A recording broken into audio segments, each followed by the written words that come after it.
Mesdames et messieurs, nous sommes en train de naviguer le premier double guillemets drame sur le restacking. Ces 2-3 derniers jours, j'ai vu absolument tout et n'importe quoi circuler sur la timeline, alors je voulais essayer de rétablir un petit peu d'ordre là-dedans. Donc voilà tout l'intérêt de cette vidéo. Qu'est-ce qui s'est passé? Est-ce que c'est vraiment un drame? Est-ce qu'Eigenlayer va s'effondrer? Est-ce qu'on est sur un Ponzi? Est-ce que ça va faire une Terra Luna? Pour casser ce mythe, on va regarder ce qui s'est réellement passé. Et ce qui est d'ailleurs encore en train de se passer, c'est qu'aujourd'hui on a un DPEG sur le Easy Ethereum, du coup l'Ethereum restacké de chez Renzo. Et là tu peux le voir très facilement sur la charte, on a effectivement une anomalie, là où sur ces derniers jours, on est en dessous de la droite qu'on avait pour référence jusqu'à présent. Il faut savoir qu'actuellement, la valeur qui est derrière un EZ Ethereum est de 1,00832 Ethereum. Donc ça effectivement, c'est si tu veux restacker, pour obtenir un EZ Ethereum, il faut que tu déploies cette somme-là en Ethereum. Et cette valeur-là, elle va continuer à monter avec le temps. Pour un équivalent de ce fonctionnement, c'est par exemple le wrap testé Ethereum. Tout se passait donc très bien jusqu'à présent, là où on avait à peu près du 1 pour 1 directement disponible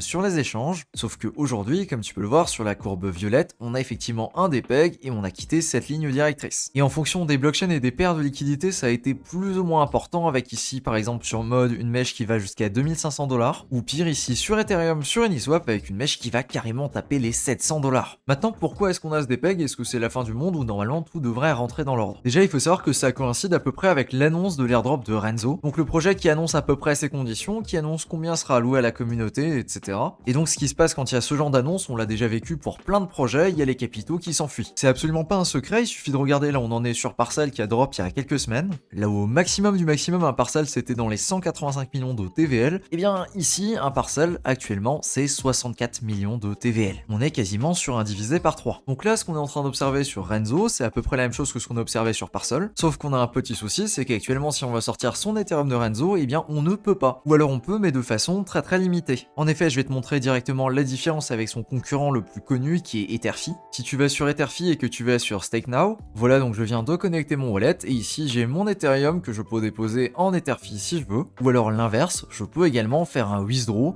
c'est-à-dire que je peux récupérer un Ethereum pour un Ethereum. Alors là actuellement je vais pas pouvoir le faire parce que j'ai pas la balance suffisante, c'est vraiment juste pour l'exemple, mais si je fais ça, sache que c'est totalement possible de récupérer en un pour un, il y a juste un délai entre 7 et 14 jours, ce qui est le délai sur Eigenlayer classique. Maintenant si tu vas sur Renzo, tu te seras peut-être rendu compte que ça ne fonctionne pas comme ça et qu'il n'y a pas cette petite flèche inverse. En effet, tu es obligé de restacker et tu ne peux pas withdraw, ce qui en termes un poil plus technique veut tout simplement dire qu'il n'y a pas de rédemption disponible. On ne peut donc pas récupérer en un pour un notre EZ Ethereum en Ethereum, en tout cas via cette possibilité d'unstaker. Cependant, il y a par contre bien une façon de venir convertir tes EZ Ethereum en Ethereum, c'est cette façon-là qui donne cette courbe qu'on n'aime pas trop, tout simplement en vendant ton EZ Ethereum pour de l'Ethereum sur n'importe quel DEX qui est compatible et qui possède cette paire-là. Voilà, c'est absolument pas plus compliqué que ça, c'est un swap très classique. De la même façon que tu peux swapper du ST Ethereum en Ethereum par exemple. Donc voilà ce que je pense qui s'est passé et ce qui a donné lieu du coup à cette mèche de l'enfer. C'est tout simplement des gros capitaux qui voulaient exit de leur position et qui n'ont pas vraiment eu le choix, qui ont dû swapper.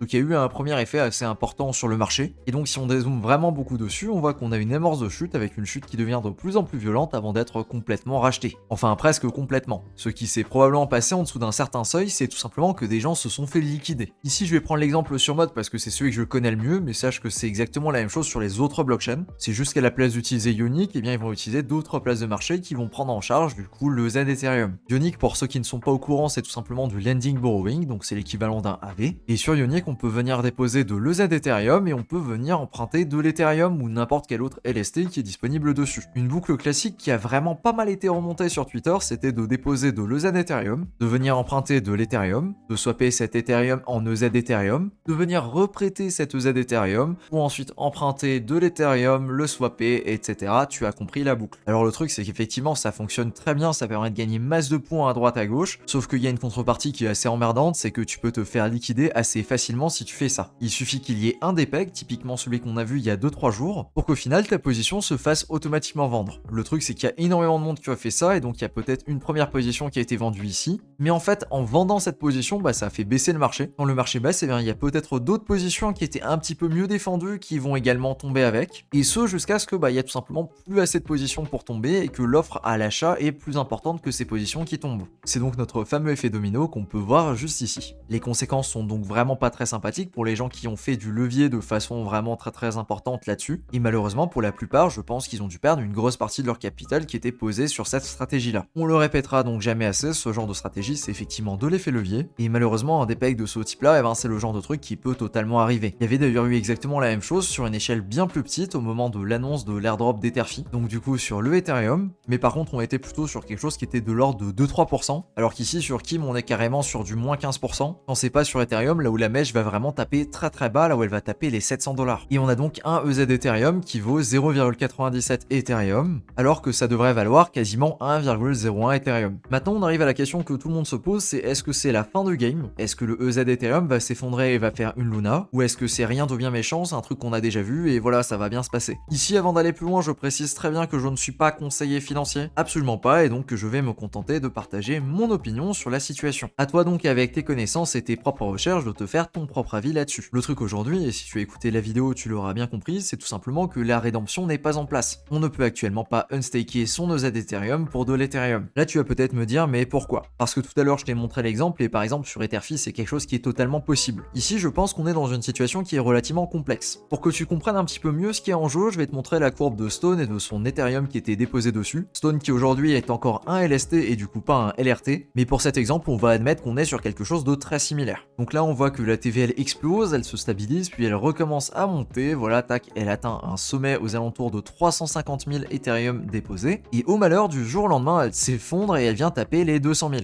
Qu'est-ce que c'est, d'où ça vient, pourquoi c'est le cas? Très simple, c'était la fin de la campagne sur Manta, les gens ont pu rapatrier leur Stone directement sur Ethereum, et sachant que la rédemption est activée sur Stone, et bien les gens peuvent très bien unstaker, ils peuvent recevoir de l'Ethereum pour chaque Stone, ce qui va du coup avoir cet impact très marqué sur la courbe. Or, comme tu peux le voir juste ici, la TVL sur Renzo c'est clairement du up only, et ça pour une raison extrêmement simple, c'est que la rédemption n'est pas activée et donc que les gens ne peuvent pas récupérer leur EZ Ethereum pour de l'Ethereum directement. Ils ne peuvent donc pas unstaker et donc la TVL ne peut pas baisser. À savoir que Renzo va lancer son jeton dans les prochains jours, et bien là ce qui va se passer c'est très simple, c'est que personne n'a envie de lancer son jeton avec une courbe de TVL qui fait un divisé par 2 le jour du lancement. Ce qui se passe donc c'est très clairement que Renzo est en train de garder en otage les gens qui ont de la liquidité chez eux en attendant que le jeton soit lancé, et je pense clairement qu'une fois que ce sera fait, eh bien ils vont mettre en place la rédemption. De toute façon c'était quelque chose qui était prévu et qui est censé arriver fin mai ou alors début juin. Et la rédemption c'est vraiment pas quelque chose qui est compliqué ou quoi que ce soit à implanter, c'est quelque chose de plutôt standard j'ai envie de dire. Je suis pas du tout développeur mais à mon avis ça se déploie vraiment très facilement. Donc ici je pense clairement qu'ils sont en train de faire un choix stratégique, voire même politique, de dire on prend le risque de garder ce dépeg, d'être même quasiment sûr que tant que la rédemption ne sera pas disponible, eh bien le dépeg ne sera pas comblé, dans l'objectif d'avoir un lancement de leur jeton qui se passe globalement bien, pour ensuite plus tard venir mettre en place la rédemption au moment là où effectivement le fait que la TVL tombe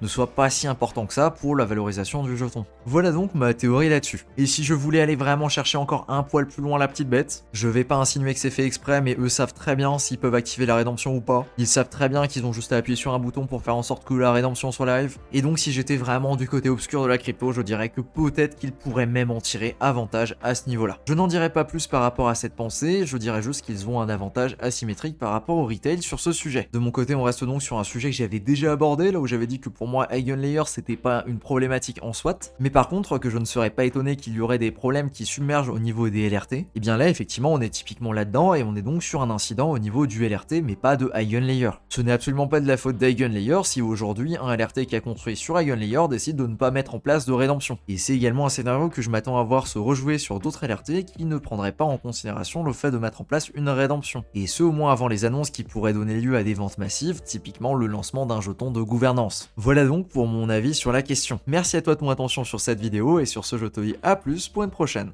Ciao.